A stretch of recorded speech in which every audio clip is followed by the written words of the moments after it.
누가복음 18장 1절로 8절을 읽었습니다. 예수님께서 이 말씀을 통해서 제자들에게 기도에 대해서 교훈을 하시고 계십니다. 그리고 이어지는 9절로 15절까지의 말씀도 보면은 기도에 대해서 우리 주님이 말씀을 하시고 계십니다. 여기 1절을 보면은 항상 기도하고 낙심하지 말아야 할 것을 비유로 말씀하여 이르시되, 예수님이 제자들에게 항상 기도하고 뭐 하지 말라? 낙심하지 말 것을 이제 비유로 이제 말씀을 하시고 계신다는 것입니다. 그러면서 이제 주님이 이 말씀을 하세요. 한 도시에 있는 불의한 한 재판관과 또 그 도시에 있는 한 가부에 대한 얘기를 주님이 말씀을 하십니다. 이 한 재판관은 하나님도 알지 못하고 사람들을 무시하는 그런 이제 재판관이라고 했습니다. 그런 재판관이 관할하는 도시에 한 가부가 억울한 일을 당했습니다. 원수가 자기를 너무 어렵게 만들었고 해하게 만들었는데도 이 원수에 대한 원한을 누가 풀어주지를 않아요. 그래서 이 가부가 재판장에게 나아가서 내 원한을 풀어주소서 말을 했지만은 이 재판장이 들은 척도 않고 얼마 동안은 아예 그냥 무시하고 지나가는 겁니다. 하나님도 두려워할 줄 모르고 사람을 무시하는 사람이니까 또 그럴 수도 있지요. 그러나 이 여인이 매일같이 그 재판장을 찾아가서 내 원한을 풀어주세요. 오늘날로 말하면은 저 법원 앞이나 법정 앞에 피켓을 들고 1인 시위를 벌이면서 큰 소리로 고함을 지르는 겁니다. 나의 이 억울한 소원을 해결해 주십시오. 그러고 있는 모습과 같다고 보시면 되겠어요. 그러니까 이제 이 한 재판관이 생각하기를 내가 하나님도 두려워하지 않고 사람도 무시하는 사람인데, 그러나 저 여인이 매일같이 와서 나를 이렇게 졸라대니까 내가 괴롭다는 거예요. 내가 만약에 들어주지 않으면 저렇게 매일 와서 할 것이니 내가 심히 괴롭겠다.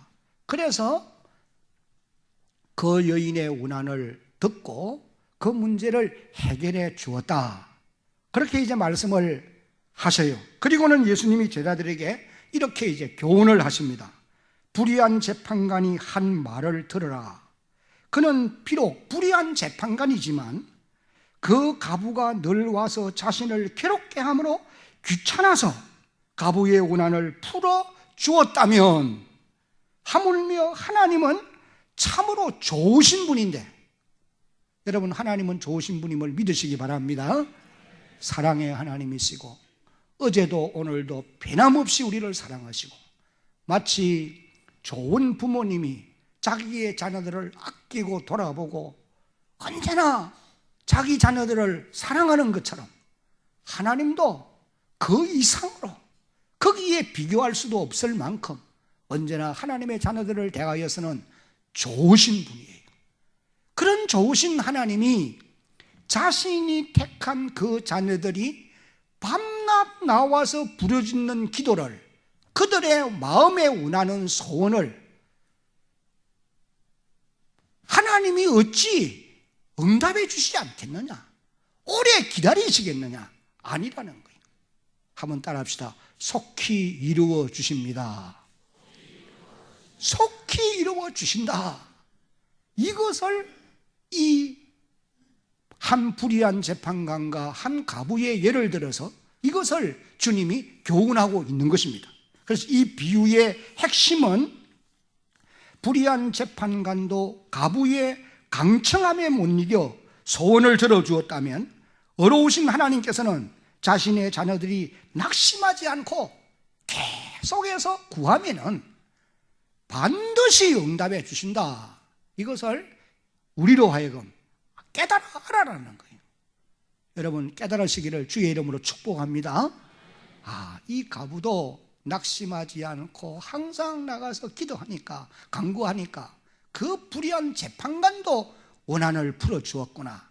하나님은 이런 불의한 재판관과는 도무지 비교할 수 없는 선하신 분인데, 내가 하나님 앞에 기도하고 계속해서 구하면 반드시 들어주시겠구나. 이것을 성령의 감동으로 깨닫는 그런 귀한 시간 되기를 예수님의 이름으로 축복합니다. 그리고 이 비유의 내용은 앞부분에 나왔던 누가복음 11장 5절로 8절까지의 말씀을 보면은 강청하는 친구의 비유와 그 맥락을 같이 하는 것이다, 그렇게 볼 수가 있는 것입니다. 그 내용을 이제 요약해 보면은 한 사람이 밤중에 친구를 찾아가서 이제 내게 떡 세 덩어리를 빌려달라, 구워달라.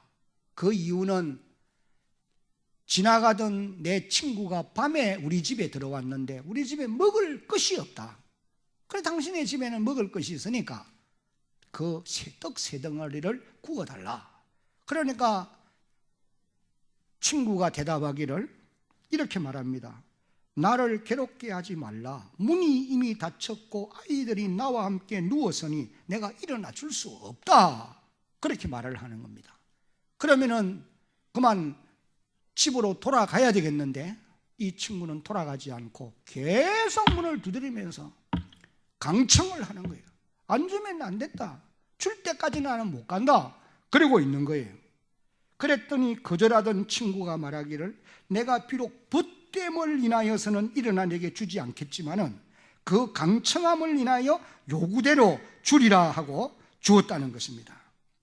이와 같이 하나님의 자녀들이 하나님께도 이렇게 구하면은 반드시 하나님이, 한번 따라합시다, 좋은 것으로 주십니다. 어떤 것으로 주세요? 좋은 것으로 준다. 너희가, 너희의 자녀들이 생선을 달라면 뱀을 줄 자가 어디 있으며 떡을 달라 하는데 돌덩어리를 줄 자가 부모가 어디에 있느냐? 너희는 악한 자라도 너의 자식들에게 좋은 것을 줄 줄 알거든.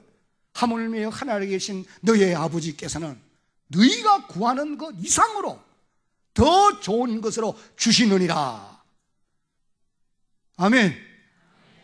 누가복음에는 11장에서는 성령으로 주신다, 그렇게 말씀을 하시고 마태복음 7장에서는 좋은 것을 주신다, 그렇게 이제 말씀한 것을 우리가 보게 됩니다. 그러므로 성도들은 낙심하지 말고 계속해서 기도하라, 이것을 우리에게 교훈해 주고 계시는 것입니다. 그런데 예수님은 이런 기도에 대한 교훈을 이제 말씀을 하시면서 종말론적 상황과 연계해서 말씀을 하고 있어요. 주님이 이 땅에 오실 때가 되면은 이런 현상들도 일어난다, 이런 걸 이제 말씀을 하시면서 8절, 오늘 우리가 읽은 마지막 절 8절 마지막 부분을 보면은 그러나 인자가 올 때에, 이건 종말론을 말합니다. 종말을 말합니다. 마지막 때, 그때가 되면은 세상에서 무엇을 보겠느냐? 믿음을 보겠느냐? 그런 말씀으로 오늘 이 말씀을 마무리하고 있는 것을 볼 수가 있어요. 그래서 예수님은 이런 기도에 대한 교훈을 오늘 본문 말씀과 또 오늘 우리가 읽은 이 말씀 바로 앞에 누가복음 17장 22절로 37절까지의 내용을 보면 종말론적인 상황에 대해서 말씀을 하시는데 기도와 관련해서 지금 말씀을 하고 계신다는 것입니다. 종말의 때가 오면은, 예수님 재림할 때가 가까이 오면은 이 땅에 일어나는 몇 가지 현상을 거기서 이제 말씀을 하고 계십니다. 요약해 보면은 이런 거예요. 첫째는 한번 읽어봅니다. 시작. 거짓 그리스도들이 많이 일어나서 미혹하는 일이 있게 될 것이라. 이 말은 이 땅에 이단 사상들이 일어나서 내가 재림 예수다, 그렇게 이제 말을 하고 많은 사람들을 미혹해서 죄악에 빠뜨리는 일이 있게 되어진다는 거예요.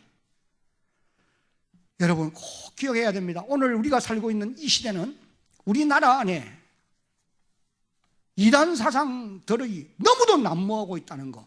특별히 최근에는 신천지가 기성교회 안에 있던 많은 사람들을 유혹해서 죄악에 빠뜨리고 있고, 저들이 지옥 갈 때 함께 가도록 만드는 이런 악한 자들이 너무도 많은 것이, 갈수록 더 강성해져 가고 있다는 거예요. 근데 이런 이단 사상들은 한국에만 있는 것 아니요, 세계 어디를 가도 복음이 전파되어지는 곳에는 이단 사상이 또 있더라고요. 마치 곡식이 자라는 곳에는 가라지가 있듯이 어디를 가도 이단 사상이 있습니다. 대한교회를 섬겨가는 사랑하는 성도 여러분, 여러분 한평생 이 땅에 살면서 어디를 가든지 어느 곳에 있든지 이단 사상에 미혹되는 일이 없기를 주의 이름으로 당부합니다. 여러분이 지금까지 듣고 배웠고 알고 있는 그 진리 외에 다른 거 전하면은 그건 마귀요, 사탄이요. 절대로 미혹되지 않도록 여러분 자신들을 꼭 지켜갈 수 있기를 바랍니다. 가장 불쌍한 인생은 이단 사상에 빠진 사람들. 자기에 있는 모든 것 다 내어주고도 결국은 멸망의 자식이에요. 마지막 종말이 오면은 이런 현상이 땅에 있다. 예수님이 이렇게 말씀해 주셨어요. 그 다음에 이제 또 이 땅에 어떤 현상이 있느냐. 두 번째는 준비된 사람과 준비하지 못한 사람이 완전히 어떻게 된다고요? 분리될 것이다.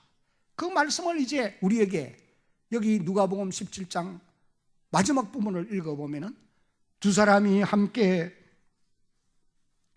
잠을 자다가 한 사람은 데려감을 얻는데 한 사람은 버려둠을 당하게 되고, 또 두 사람이 함께 맷돌을 갈다가 한 사람은 데려감을 당하는데 한 사람은 버려둠을 당하는 이런 일들이 있게 될 것이다 라고 주님이 말씀하세요. 이 말은 믿음 준비를 못하면은 결국 여러분, 우리가 땅 위에 사는 날 동안에는 다 혈육을 가진 사람들이 함께 살아갑니다. 특별히 이제 가족별로 살아가지 않습니까?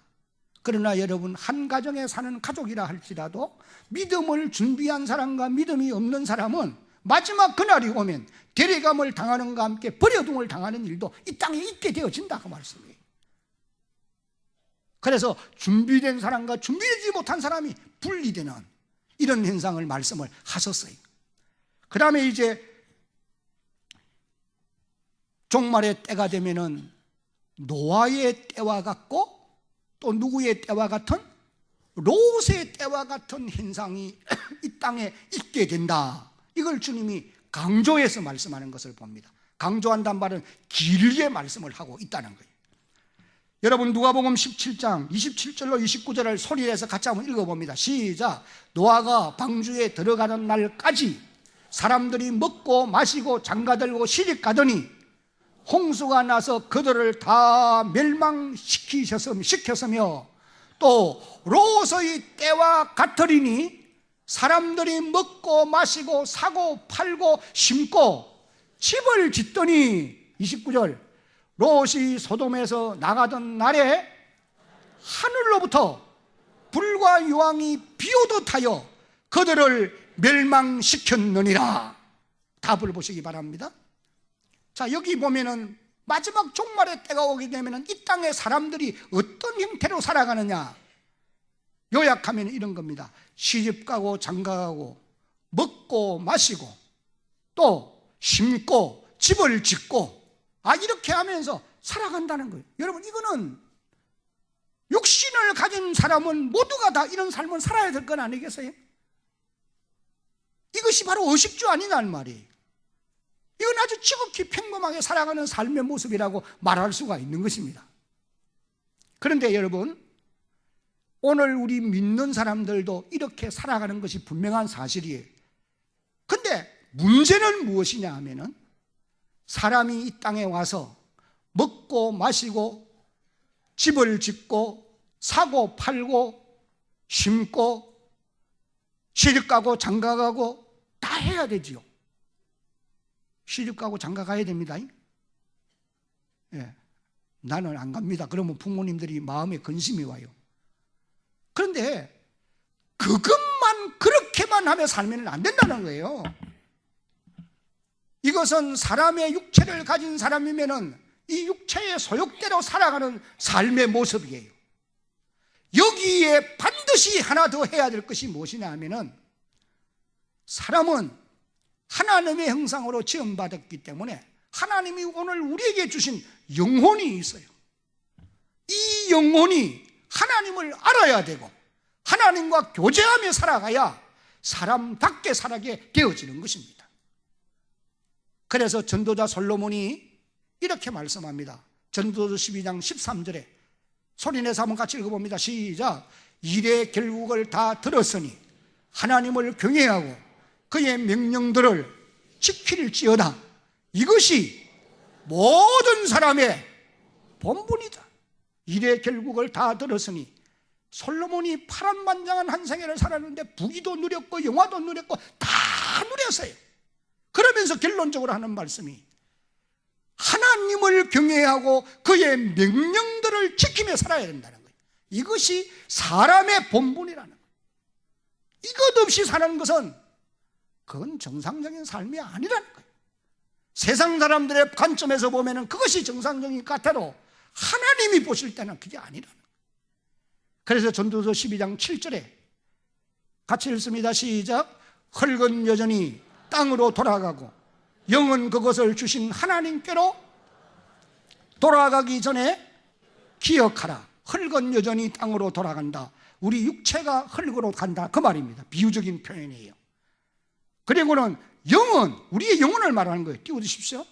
영혼은 그것을 주신 하나님께로 어떻게 하기 전에, 돌아가기 전에 하나님을 기억하라. 그것을 지금 말씀을 하시고 계시는 겁니다. 사랑하는 성도 여러분, 그런데 종말의 때가 오게 되어지면은 성도들마저도, 예수를 믿는 우리 성도들마저도 노아의 때와 같이, 롯의 때와 같이 세상 사람들처럼 그런 모습으로 살아간다고 말이에요. 저 사람이 믿는 사람인지 안 믿는 사람인지 별 표가 안 나는 거예요. 오늘 우리가 그렇게 지금 살아가고 있는 거예요, 지금 현재. 그래서 예수님이 오늘 읽은 8절 마지막 부분에서 인자가 올 때에 세상에서 믿음을 보겠느냐, 그렇게 말씀을 하고 계시는 것입니다. 이 말씀은 언젠가 주님이 다시 오시는 종말의 때가 올 것인데, 그때에 이 세상에서 진정한 믿음을 가진 사람들을 내가 볼 수 있겠느냐, 탄식하는 모습이기도 하고 우려하는 말씀이기도 한 것입니다. 저는 이 말씀을 읽으면서 오늘 저나 여러분들을 대하여서 주님이 우려하고 계세요. 좀 제대로 마지막 때 주님이 땅에 오시든지, 아니면 우리의 개인적인 종말이 와서 이제 주님 앞에 가야 될 때가 되는데, 그럴 때에 우리에게서 주님이 보시기를 원하는 그런 진정한 믿음이 보여지겠느냐, 좀 보여지도록 해다오. 이걸 지금 요청하는 말씀이기도 하고 우려하는 말씀이기도 하다, 그 말이에요.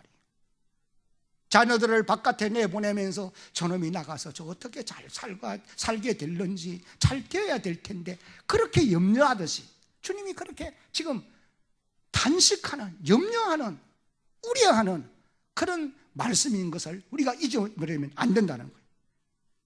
그런데 여러분, 우리가 여기서 한 가지를 꼭 알아야 될 것이 무엇이냐면은, 예수님께서 이 말씀을 기도에 대해서 말씀을 하시다가 지금 마무리를 하면서 이 말씀을 하시는 거예요. 그래서 8절을 읽어보면 내가 너희에게 이르노니 속히 그 원한을 풀어주시리다. 이거 다 기도에 대한 말씀 아니에요. 하나님이 다 응답해 주신다, 그런 말씀이거든요. 그래 놓고는 결론이 그러나 인자가 올 때에 세상에서 믿음을 보겠느냐, 그러시는 거예요. 한번 따라합시다. 인자가 올 때에 세상에서 믿음을 보겠느냐. 그러면 예수님께서 종말의 때에 우리 성도들에게서 보기를 원하시는 믿음은 어떤 믿음이냐, 이것이 중요한 것입니다. 그것은 앞에 나오는 문장과 쭉 연결을 해보면 주님이 우리에게 마지막 때에 보기를 원하는 믿음은, 한번 따라합시다, 기도하는 믿음입니다. 그래서 오늘 우리에게는 기도하는 믿음이 필요하다라고 말할 수가 있다는 거예요. 그러면은 여기서 말하는 이 기도하는 믿음이란 어떤 믿음이냐? 같이 한번 읽어봅니다. 시작. 항상 깨어서 기도하는 것입니다. 예수님은 이 말씀을 통해서 답을 보십시오. 믿음이 있는 사람이라고 하면은 기도하게 되어 있다는 거예요. 기도하는 것은 믿음이 있다고 하는 하나의 정표라는 거예요. 여러분, 예수님이 구주이심을 믿으십니까? 믿는다고 하면 그 믿음을 기도하는 믿음으로 증명해 보이라는 거예요. 종말의 때가 오면은 많은 성도들이 기도하는 믿음이 없어요. 찬송도 하고 자기 할 것도 하는데 기도하는 모습으로는 보이지 않는다는 거예요. 여러분, 기도하는 일이 쉬울 것 같지만도 쉽지 않습니다. 믿음이 있으면 기도해야 되고, 기도하는 사람은 믿음이 있다는 증거라는 거예요. 주님이 하시는 말씀이에요. 사랑하는 성도 여러분, 지금 여기 연세든 어른들도 많이 계시는데, 여러분들이 어릴 때에 어른들이 어떻게 살았는가를 한번 잠시 생각해 보십시오. 우리의 앞서간 어른들은 여러 가지 힘들고 어려운 세대를 살았어요. 먹을 양식이 없어서 아침에 일어나면 오늘 하루를 어떻게 살까 걱정하던 때요. 낮에는 나가 열심히 일하고 밤에는 돌아와서 뭘 하시는지 알아요? 그들의 믿음을 기도로 하나님 앞에 보이는 거예요. 가부처럼 밤낮으로 부르짖는 거예요. 그러니 하나님이 그 어른들의 기도를 응답해 주셔서 오늘의 우리가 있게 된 줄로 믿으시기를 바랍니다. 크게 하면 여러분의 부모님들이 여러분들을 두고 기도하는 믿음으로 여러분들을 이렇게 만들어 주셨다 그 말씀이에요. 그런데 오늘 우리는 어떻습니까? 피곤하지 않는 사람이 어디에 있으며 바쁘지 않는 사람이 어디에 있냔 말이에요. 그러나 그 어른들은 육체가 얼마나 힘들었는지 몰라요. 그러나 오늘 우리는 그렇지 않잖아요. 다른 데 시간을 빼앗기고 우리의 믿음이 연약하니까 기도하는 모습으로 보이지 않습니다. 그러니까 갈수록 기도하는 사람이 줄어가는 거예요.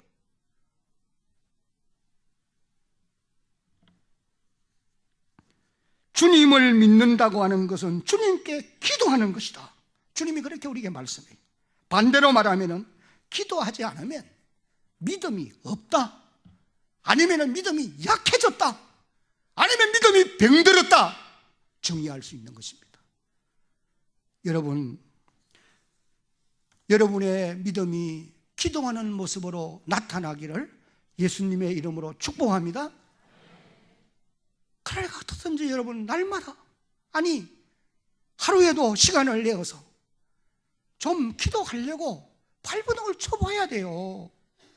이것이 믿음 있는 사람에게서 나타나야 될 정표이고 주님이 그것을 우리에게 보기를 원하고 계신다는 겁니다.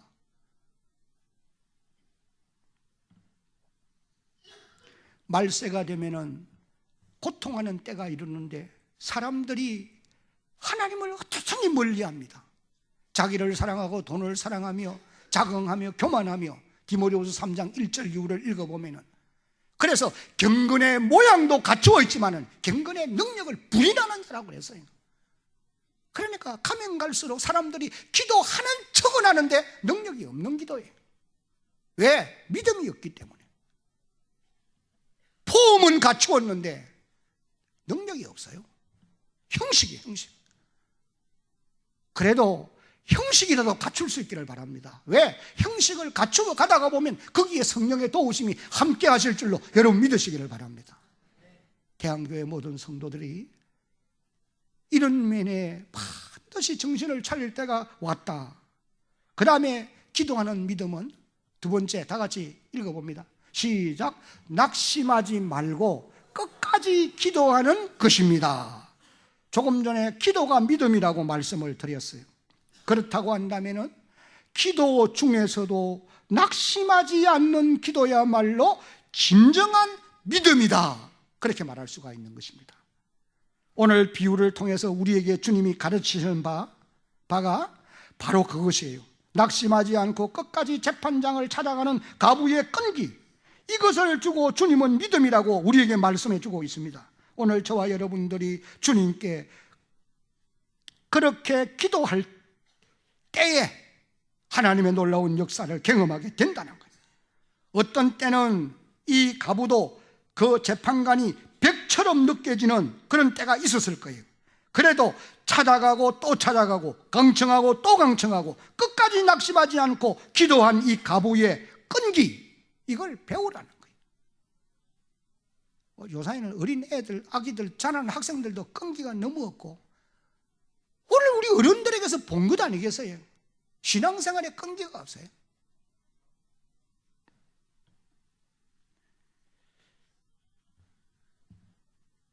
가부의 모습을 통해서 우리가 배워야 될 것이, 오늘 저나 여러분에게서 보기를 원하는 주님의 간절한 바람이 기도하는 믿음을 가진 것을 보기를 원한다는 거예요. 이제 말씀을 맺겠습니다. 우리가 그동안 이 누가복음을 읽어가고 있어요. 새벽 기도 시간에 계속 읽어가고 있고, 저도 낮 시간을 통해서 이렇게 누가복음에 대한 말씀을 전가하고 있는데, 답을 보십시오. 예수님은 하나님의 아들이세요. 그런데 이분이 사람의 몸을 입고 이 땅에 메시아로 오셨어요. 오신 목적은 사람을 구원하기 위해서. 그런데 사람들이 예수님을 메시아로 믿지 않는 것입니다. 오늘날도 많은 사람들이 예수를 메시아로 믿지 않아요. 그래, 예수 믿는 사람들을 모욕하고 그의 몸인 교회를 업신여깁니다.